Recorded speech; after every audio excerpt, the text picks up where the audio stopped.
ಸ್ನೇಹಿತರೆ, ಮನೆಮದ್ದು ಇವತ್ತಿನ ಮನೆಮದ್ದು ಭಾಗವಾಗಿ ನಿದ್ರಕ್ಕಾಗಿ ಮನೆಮದ್ದುಗಳು ತಿಳ್ಕೊಳ್ಳೋಕೆ ಪ್ರಯತ್ನ ಮಾಡ. ನಿದ್ರಕ್ಕಾಗಿ ಅಂದ್ರೆ ನಿದ್ರೆ ಸರಿಯಾಗಿ ಬರ್ತಾ ಇಲ್ಲ, ನಿದ್ರೆ ಅನ್ನೋದು ನಿದ್ರೆ ಹೀನತೆ ಈಗಾಗಲೇ ಅನುಭವಿಸ್ತಾ ಇದ್ದಾರೆ.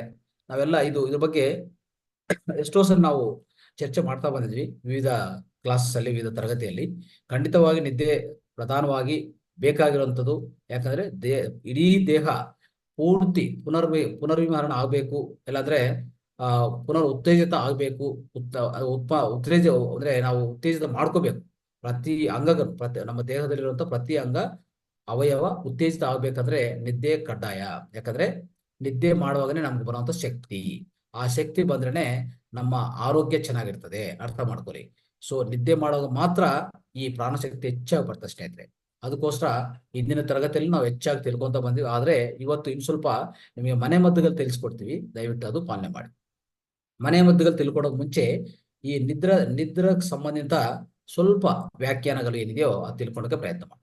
ನೋಡಿ, ಮನಸ್ಸಿಗೆ ಮೌನದಿಂದ ವಿಶ್ರಾಂತಿ, ಆತ್ಮಕ್ಕೆ ಧ್ಯಾನದಿಂದ ವಿಶ್ರಾಂತಿ ಅಲ್ವಾ, ಬುದ್ಧಿಗೆ ಜ್ಞಾನದಿಂದ ವಿಶ್ರಾಂತಿ, ಶರೀರಕ್ಕೆ ನಿದ್ದೆಯಿಂದ ವಿಶ್ರಾಂತಿ. ಇದು ಅರ್ಥ ಮಾಡ್ಕೊಳ್ಳಿ.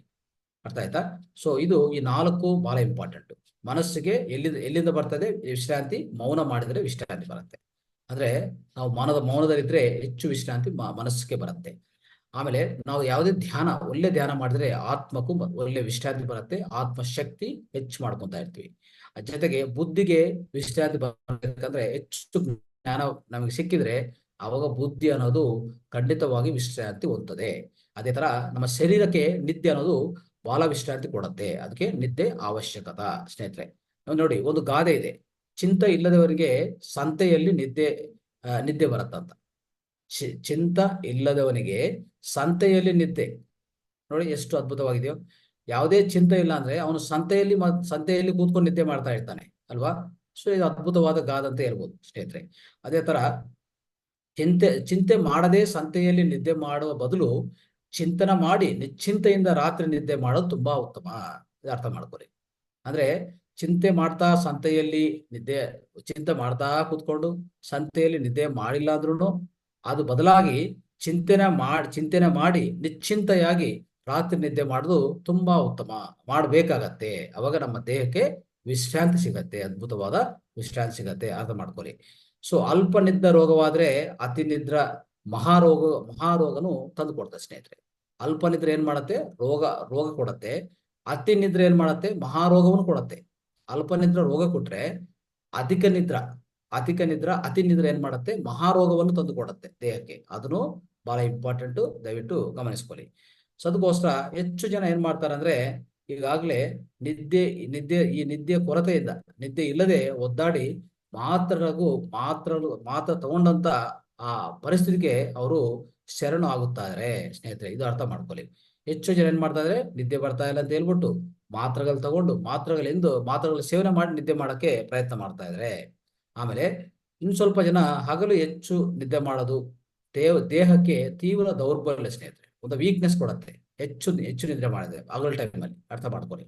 ಆಮೇಲೆ ಇನ್ನೊಂದೇನಂದ್ರೆ 50 ವರ್ಷ ದಾಟಿದವರು ಖಂಡಿತವಾಗಿ, ಇಲ್ಲಾಂದ್ರೆ ರೋಗಿಗಳಾಗ್ಬೋದು 50 ವರ್ಷ ದಾಟಿದ ಮೇಲೆ. ಆದ್ರೆ ಹಗಲ್ ಟೈಮಲ್ಲಿ ಹೆಚ್ಚು ನಿದ್ದೆ ಮಾಡಿದ್ರೆ ದೇಹದ ದೌರ್ಬಲ್ಯಕ್ಕೂ ಕಾರಣವಾಗತ್ತೆ. ಮತ್ತೆ 50 ವರ್ಷ ದಾಟಿರೋರು ಮತ್ತೆ ರೋಗಿಗಳು ಏನ್ ಮಾಡ್ಬೇಕು ಅಂದ್ರೆ ಖಂಡಿತವಾಗಿ ಹಗಲ್ ಟೈಮಲ್ಲಿ ವಿಶ್ರಾಂತಿ ತಗೋಬಹುದು, ಇಲ್ಲ ಅಂದ್ರೆ ಲಘು ನಿದ್ರೆ ಮಾಡ್ಬೋದು. ಲಘು ನಿದ್ರೆ ಅಂದ್ರೆ ಸ್ವಲ್ಪ ನಿದ್ರೆ ಮಾಡೋದು ತುಂಬಾ ಉತ್ತಮ. ಅದು ಒಳ್ಳೇದಾಗತ್ತೆ ಆರೋಗ್ಯಕ್ಕೆ ಅವ್ರಿಗೆ. ಮತ್ತೆ ಹೆಚ್ಚು ನಿದ್ದೆಯಿಂದ ಸ್ನೇಹಿತರೆ ಏನಾಗತ್ತೆ? ಹೆಚ್ಚು ನಿದ್ರೆ ಮಾಡಿದ್ರೆ ಜಡತ್ವ ಬರುತ್ತೆ, ಮತ್ತೆ ಉದಾಸೀನತೆ ಹೆಚ್ಚಾಗತ್ತೆ. ಅರ್ಥ ಮಾಡ್ಕೊಳ್ಳಿ. ಕಡಿಮೆ ನಿದ್ರೆ ಮಾಡಿದ್ರೆ ಏನಾಗತ್ತೆ? ಹೃದಯದ ದೌರ್ಬಲ್ಯ ಆಗತ್ತೆ, ರೋಗ ನಿರೋಧಕ ಶಕ್ತಿ ಕಡಿಮೆ ಆಗ್ತದೆ, ಮರು ಹೆಚ್ಚಾಗ್ತದೆ, ದೇಹದ ಶಿಥಿಲ ಆಗತ್ತೆ, ಚರ್ಮ ಚಾಯರಲ್ಲಿ ಹೆಚ್ಚು ಒಂಥರ ಉಂಟಾಗತ್ತೆ. ಇಂಥ ದೌರ್ಬಲ್ಯಗಳೆಲ್ಲ ನಾವು ಕಾಣಿಸ್ಕೊಂತಾ ಇರ್ತೀವಿ. ಅದಕ್ಕೋಸ್ಕರ ಏನ್ ಮಾಡ್ಬೇಕಪ್ಪ ಅಂದ್ರೆ ಈ ನಿದ್ದೆಯನ್ನು ಸರಿಯಾದ ಪಾಲನೆ ಮಾಡ್ಬೇಕು. ಆವಾಗ್ಲೇ ನಮ್ಮ ಆರೋಗ್ಯ ಚೆನ್ನಾಗಿರ್ತದೆ. ಇದು ಅರ್ಥ ಮಾಡ್ಕೊಂಡು ಈ ನಿದ್ದೆಗಿರುವಂತ ಯಾವುದೇ ಒಂದು ನಿಸರ್ಗ ಕ್ರಮ ಮತ್ತೆ ಮನೆಮದ್ದು ಏನಿದೆ ಅಂತ ಸ್ವಲ್ಪ ತಿಳ್ಕೊಂಡು ಇವತ್ತಿನ ಈ ಅಂಶವನ್ನು ಮುಗಿಸ್ಕೋಣ ಸ್ನೇಹಿತರೆ. ನೋಡ್ಕೊಳ್ಳಿ. ಇಷ್ಟೆಲ್ಲ ನಿದ್ದೆ ಬಗ್ಗೆ ಅದ್ಭುತವಾದ ಮಾತುಗಳು ಈಗ ತಿಳ್ಕೊಂಡಿದ್ವಿ ಸ್ನೇಹಿತರೆ. ಈಗ ನಿಸರ್ಗ ಕ್ರಮ ಮತ್ತೆ ಮನೆಮದ್ದು ಏನಿದೆ. ಮೊದಲನೇದು, ದಿನಾಲು ತಲಸ್ನಾನ ಮಾಡೋದು ಕಡ್ಡಾಯ. ವಾರಕ್ಕೊಂದ್ಸರಿ ಅಭ್ಯಂಗ ಸ್ನಾನ ಮಾಡಲೇಬೇಕು. ಯಾವುದಕ್ಕೆ? ಈ ನಿದ್ದೆ ಸರಿಯಾದ ಪಾಲನೆ ಮಾಡಬೇಕು. ನಮಗೆ ನಿದ್ದೆ ಸರಿಯಾಗಿ ಆಗಬೇಕು ಅಂತಂದ್ರೆ ಇದೊಂದು ಮೊದಲನೇದು. ದಿನಾಲು ತಲಸ್ನಾನ ಕಡ್ಡಾಯ. ಜೊತೆಗೆ ವಾರಕ್ಕೊಂದ್ಸರಿ ಖಂಡಿತವಾಗಿ ಅಭ್ಯಂಗ ಸ್ನಾನ ಮಾಡಲೇಬೇಕು. ಓಕೆ. ಎರಡನೇದು, ದಕ್ಷಿಣಕ್ಕೆ ಅಥವಾ ಪೂರ್ವಕ್ಕೆ ತಲೆ ಮಾಡಿ ಮಲಗುವುದು ತುಂಬಾ ಉತ್ತಮ. ಓಕೆ, ನೀವು ನಿದ್ದೆ ಮಾಡುವಾಗ. ಮತ್ತೆ ದಿಂಬು ದಪ್ಪದಾಗಿ ಇರಬಾರದು, ಅದು ಎಚ್ಚರಿಕೆ ವಹಿಸಿ.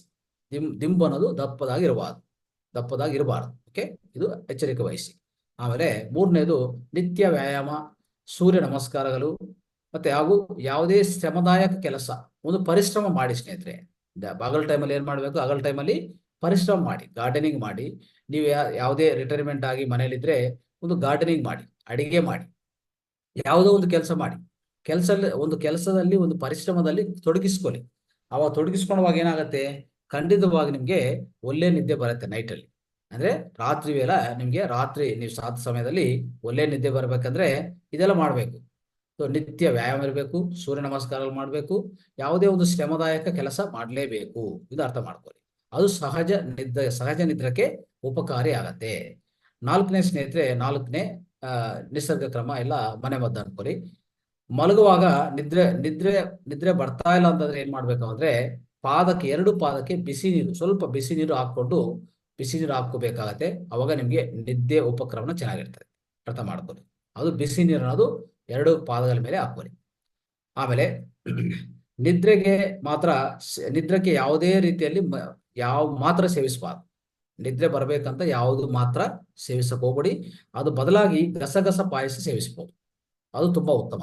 ಈ ಟ್ಯಾಬ್ಲೆಟ್ಸ್ ಬದಲವಾಗಿ ಹೇಳ್ಬೇಕಂದ್ರೆ ಮಾತ್ರ ಸೇವಿಸಬಾರ್ದು. ಗಸಗಸ ಪಾಯಸ ಸೇವಿಸಿದ್ರೆ ಅವರು ಒಳ್ಳೆ ನಿದ್ದೆ ಬರುತ್ತೆ. ಆಮೇಲೆ ಮೂಗಿನಲ್ಲಿ ಏನ್ ಮಾಡ್ಬೇಕಂದ್ರೆ 3 ಹನಿ ಹಸುವಿನ ತುಪ್ಪ ಸ್ವಲ್ಪ ದ್ರವ ಮಾಡ್ಕೊಳ್ಳಿ, ಲಿಕ್ವಿಡ್ ಮಾಡ್ಕೊಳ್ಳಿ. ಹೀಗೆ ಈ ರಂಧ್ರದಲ್ಲಿ ಅಂದ್ರೆ ಎಡಗಡೆ ಬಲಗಡೆ ಎರಡು ಕಡೆ ಏನ್ ಮಾಡ್ಬೋದು, 3 ಹನಿ ಈ ಹಸು ತುಪ್ಪ, ನಮ್ಮ ದೇಸಿ ಹಸು ತುಪ್ಪ ಹಾಕೊಂಡಿದ್ರೆ ಮಲಗುವಾಗ ತುಂಬಾ ಒಳ್ಳೆ ನಿದ್ದೆ ಬರುತ್ತೆ. ಅರ್ಥ ಮಾಡ್ಕೊಳ್ಳಿ, ಇದು ದಯವಿಟ್ಟು ಪಾಲಿಸಿ. ಆಮೇಲೆ ಕೊನೆಯದಾಗಿ ಸ್ನೇಹಿತರೆ, ಮಲಗುವಾಗ ಮುನ್ನೆ ಏನ್ ಮಾಡ್ಬೋದು, ಅಪಾನ ವಾಯು ಮುದ್ರವನ್ನು ಅಭ್ಯಾಸ ಮಾಡಿ ಮಲಗೋರಿ. ಒಂದು 10 ನಿಮಿಷ 15 ನಿಮಿಷ ಅದು ಪ್ರಾಕ್ಟೀಸ್ ಮಾಡಿ ಅಭ್ಯಾಸ ಮಾಡಿ ಮಲ್ಕೊಂಡ್ರೆ ಒಳ್ಳೆ ನಿದ್ದೆ ಬರುತ್ತೆ. ಸೊ ಇಷ್ಟೆಲ್ಲ ಮನೆ ಮದ್ದುಗಳು ಮತ್ತೆ ಈ ನಿಸರ್ಗ ಕ್ರಮ ನೀವು ಪಾಲನೆ ಮಾಡಿ ಸ್ನೇಹಿತರೆ, ಒಳ್ಳೆ ನಿದ್ದೆ ನೀವು ಅನುಭವಿಸಬಹುದು. ಸೊ ಸಂತೋಷವಾಗಿ ಮತ್ತೆ ಆನಂದಕರ ಆರೋಗ್ಯವನ್ನು ನಾವು ಅನುಭವಿಸೋಕೆ ಸಾಧ್ಯವಾಗುತ್ತೆ ಅಂತ ಹೇಳ್ತಾ ಇಂದಿನ ಕಾರ್ಯಕ್ರಮ ಈಗ ಮುಕ್ತಾಯ ಮಾಡಕ್ಕೆ ಪ್ರಯತ್ನ ಮಾಡ್ತೀವಿ ಸ್ನೇಹಿತರೆ.